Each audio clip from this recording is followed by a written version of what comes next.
대한민국은 세계에서 유례를 찾아볼 수 없는 경제성장의 기적을 이룬 나라입니다.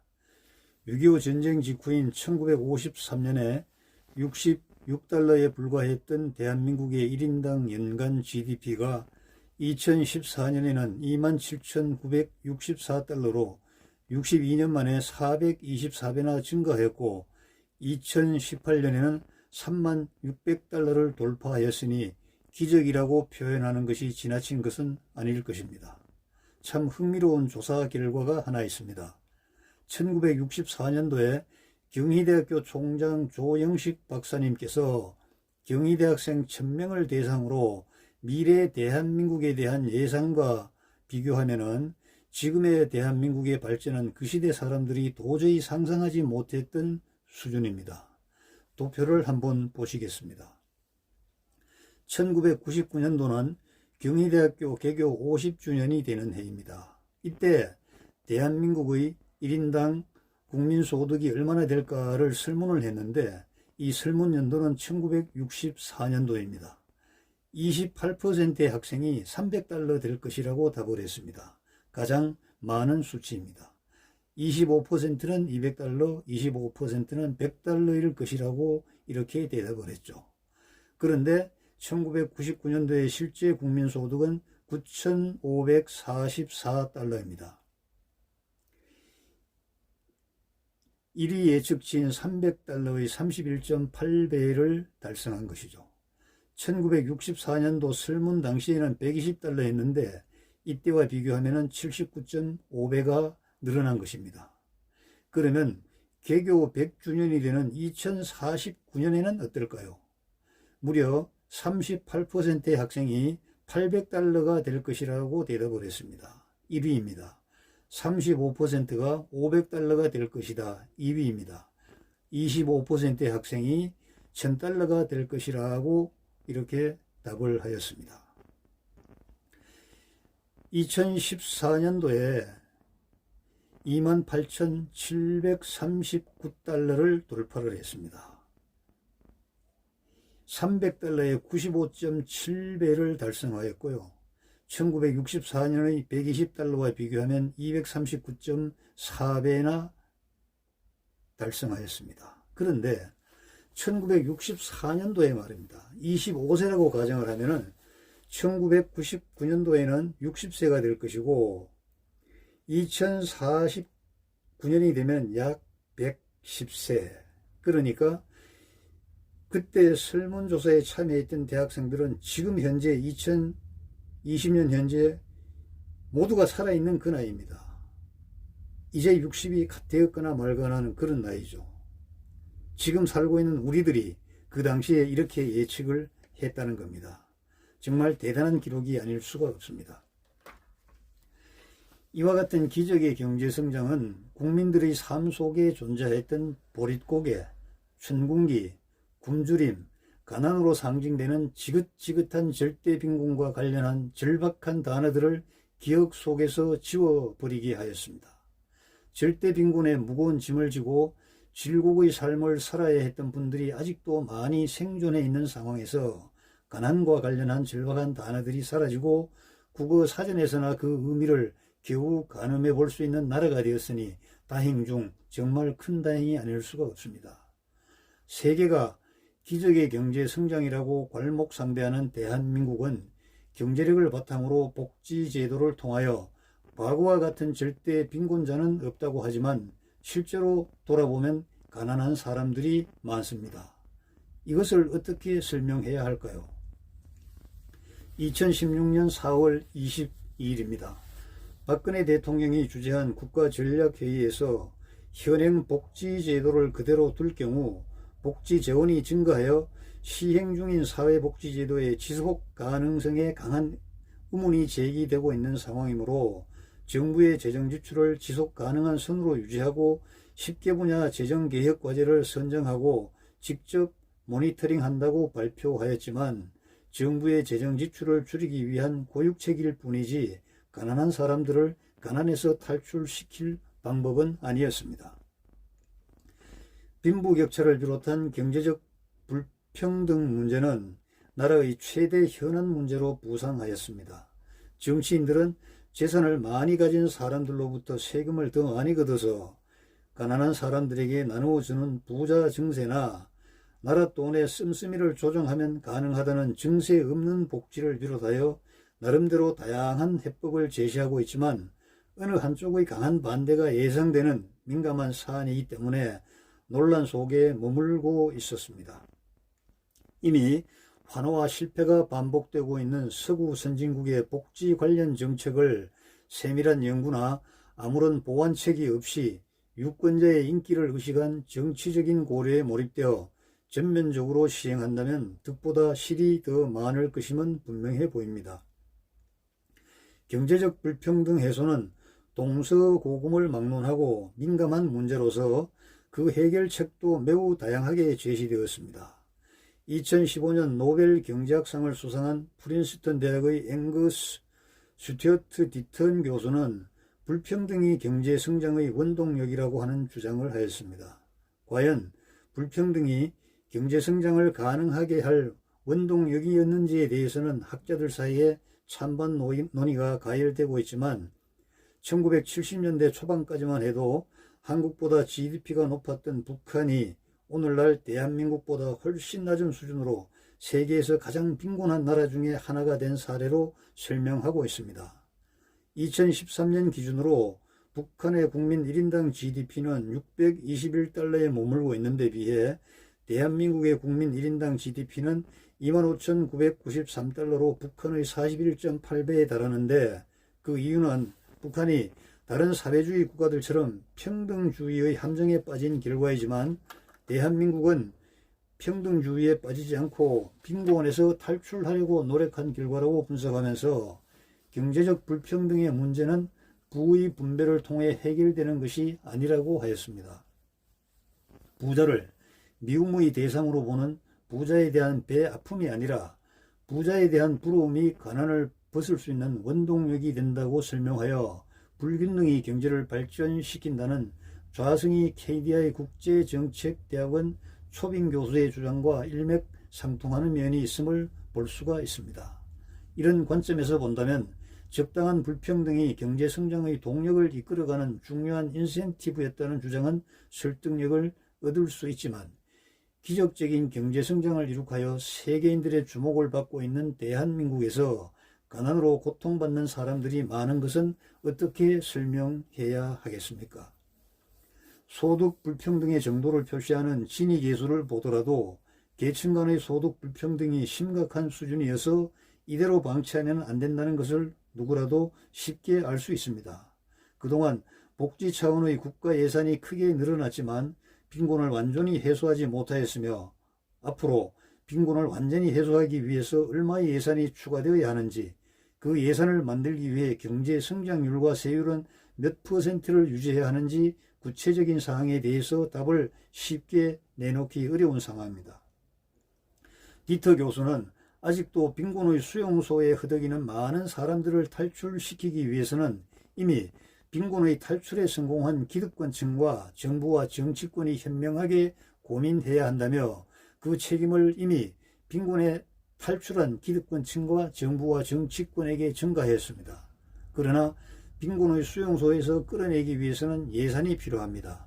그런데 법인세 감세를 비롯한 부자 기득권층에게 투입하는 예산은 부의 선순환을 가능하게 하는 사회적 투자라고 생각하면서 가난한 사람들을 위한 예산은 써서 없어지는 사회적 비용으로 간주하는 시각이 엄연히 존재하기 때문에 예산을 투입하기가 말처럼 쉬운 문제는 아닙니다.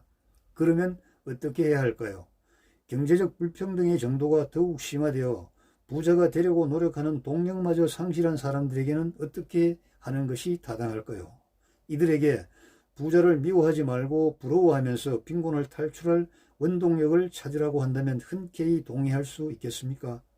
이러한 의무는 역사 속에서 경제 사상가들이 가난한 민중의 문제를 해결하기 위해 어떻게 진단하고 처방할 것을 주문하였는지 그 기록을 찾아서 지금의 대한민국에 적용할 수 있는 방법을 찾게 저를 이끌었습니다. 많은 사상가들 중에서 조선 후기의 실학자인 다산 정약용과 기원전인 전환시대에 살았던 자장 사마천의 기록을 통하여 민중들이 경제적 자유를 누리기 위해 어떻게 해야 하며 국가는 어떻게 해야 하는지 진단하고 제시한 해결책에 주목하게 되었습니다. 500여 권의 저서를 남겨서 한자가 탄생된 이후 개인으로는 가장 많은 글을 남겼다고 평가받는 다산 정약용의 경세유표와 중국인의 경제학 교과서로 불리는 자장 사마천이 지은 사기 화식전을 통하여 오늘날 우리가 안고 있는 빈곤의 문제를 해결하고 경제적 자유를 누릴 수 있는 방법을 연구하게 되었습니다. 아울러 데니엘 캐너먼 박사는 경기가 과열되어 가격이 치솟는 것을 보고 난 후에야 비로소 구매 욕구를 가지고 가격이 더 치솟을 것이라는 막연한 기대를 가지고 매수하지만 곧 가격이 하락하는 것을 겪으면서 더 떨어지는 공포감에 사로잡혀서 매도함으로써 큰 손해를 보는 것이 경제적 선택을 하는 사람들의 일반적인 행동 심리라고 진단하였습니다. 캐너먼의 연구는 시세의 변화를 관찰하여 모두가 사려고 아우성을 칠 때 팔고 못 팔아서 안달이 날 때 사들여 두었다가 다시 가격이 치솟으면 팔아서 화식에 성공한다는 자장의 주장과 시류의 흐름에 따라 자연스럽게 재화를 유통시켜야 한다는 다산 정약용의 경제사상의 흐름과 일치점을 도출할 필요가 있습니다. 그리고 현대 시장경제의 경기 변동의 흐름을 밝힌 치킨 파동 이론을 통하여 자장이 주장한 3, 4년 주기로 변동한다는 10연의 주기와 일치하는지도 짚어보아야 할 필요가 있습니다. 이렇게 도출된 결론을 토대로 현대 시장경제 상황에서 경제적 선택을 해야 하는 민중들에게 일정한 지침을 제공할 수 있고 공무원들이 이런 이론을 알고 국민을 계도할 수 있는지에 대한 연구도 필요성이 제기되었습니다. 몇 가지 사례를 더 살펴보겠습니다.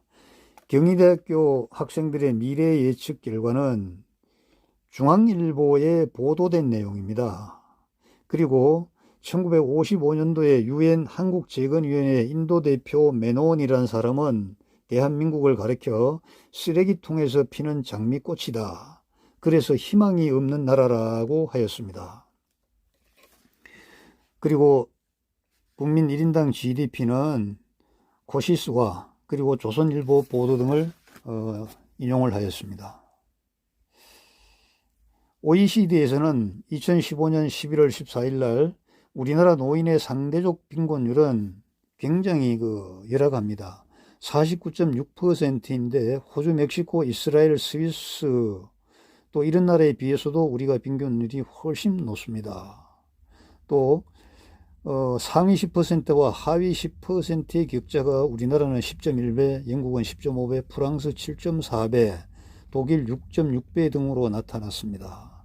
그리고 우리나라 노인 인구는 2018년에 14.3%로 고령사회, 2026년에 20.8%로 초고령사회로 진입하기 때문에 노인 빈곤에 대한 대책이 매우 중요한 실정입니다. 영국은 2015년 5월 9일에 재정적자를 해소하기 위한 복지 축소와 근로자 해고의 유연성 등을 공약으로 내건 보수당이 승리하였고 프랑스 사회당 올랑드는 2012년 대선에서 15만 유로 초과 소득에 대해 최고 세율을 41%에서 45%로 높이는 부자 증세를 슬로건으로 내세워 대통령에 당선되었지만 중과세를 피할 목적으로 루이비통의 아르노 회장 등 200여 명의 갑부들이 해외로 이주해버렸고 또 2017년 대선에서 재선을 염두에 둔 올랑드 대통령은 공공부문 개혁, 400억 유로 우리 돈 53조 원 규모의 법인세 감면, 일요일 상점 영업 허용, 민영화 확대, 주 35시간 근로제 폐지 등 우파 성향의 정책을 추진하여 좌파 진영의 분노를 사버렸습니다. 미국은 오바마 대통령의 1% 부자에 대한 증세, 힐러리 대통령 후보의 500만 달러 이상의 부자에게 4%의 추가 증세를 공약하고 있는 등 선진국의 부자 증세와 관련된 정책은 일관성보다는 그때그때의 정치적 이해 득실에 따라 변하여 혼란이 계속되고 있는 상황입니다. 조선일보 보도에 따르면 2016년 4월 14일 날 제가 검색해 봤는데 보도는 2015년에 나왔습니다. 국제연합에서 1970년 북한의 연간 1인당 GDP는 384달러였고 대한민국의 GDP는 300달러 미만이었습니다. 대한민국이 훨씬 열하겠죠. 2013년 북한의 1인당 GDP는 621달러로 62%의 증가하는 데 그쳤지만 대한민국은 25,993달러로 성장하여 산술적인 격차는 41.8배에 달했습니다. 이를 두고 서울대학교 경제학과 출신 모 인사는 이것은 단순한 비교이기 때문에 화폐의 가치와 삶의 질을 고려해야 된다고 이렇게 주장을 했습니다. 제가 말했죠. 절대적인 이 소득 빈곤 상태에서 삶의 질을 어떻게 삶의 질을 높일 수 있는가 하니까 대답을 피했습니다. 여러분, 우리는 남북이 대립하고 있고 또 자기의 가계의 어떤 경험에 의해서 내적인 그 선호도를 따로 가지고 있는 사람이 많습니다. 그러나 정확하게 비교를 하고 정확하게 판단하는 게 좋을 것 같습니다. 2015년 조선일보 보도인데요. 현진권 자유경제원 원장은 부자에 대한 배아픔을 바탕으로 한 경제관은 부자에 대한 미움과 질시를 바탕으로 하기 때문에 가진 자와 가지지 않은 자들 간에 적대적인 대립관계를 형성하여 혼란을 부추길 수 있는 위험성이 내포되어 있다고 말했습니다. 또 이 나라 지표의 진위 계수도 보면은 2016년도 자료입니다. 소득 불평등도를 나타내는 지표로서 0은 완전 평등 상태, 그러므로 0에 근접할수록 평등하고 1 완전 불평등 상태, 근접할수록 불평등한데 우리나라는 2008년에 0.31에서 2013년 0.30으로 다소 개선되었지만 여전히 심각하다 이렇게 분석할 수 있습니다. 정부 예산 대비 보건복지부 예산 비중은 2005년도에 6.5%, 2014년도에는 12.0%로 10년 만에 거의 2배로 증가했지만 그 이후도 계속 증가하고 있는 실정입니다. 화식전에 등장하는 부자들은 시장의 흐름을 즐거이 관찰하였다가 다른 사람들이 사려고 아우성일 때, 즉 수요가 폭발할 때 내가 가진 재화를 팔고 다른 사람들이 못 팔아서 발을 동동 구를 때, 공급이 폭증할 때 적당한 가격에 사들여 두었다가 다시 가격이 오르면 팔아서 이익을 취한다는 의미를 낙관시변 인기아치 인취하여 다시 말씀드리겠습니다. 낙관시변 인취하여 인기아치로 이렇게 12글자로 농축을 시켰습니다. 두산백과에 따르면요, 경기 변동 주기에 대한 최초의 분석은 1862년 프랑스의 클레망 쥐글리가 6에서 10년 주기로 호황 침체 회복의 3단계로 이루어진다는 쥐글라르파로 이론을 제시했습니다. 그리고 1923년에 조지프 키친이 대략 40개월 주기로 경기가 변동되는 단기 파동이 발생한다고 분석하였는데요. 제가 화식전을 연구해 보면은 이 치킨의 이론과 거의 정확하게 맞아 들어간다는 것을 확인할 수 있었습니다. 여러분 감사합니다. 다음 시간에 뵙겠습니다. 안녕히 계십시오.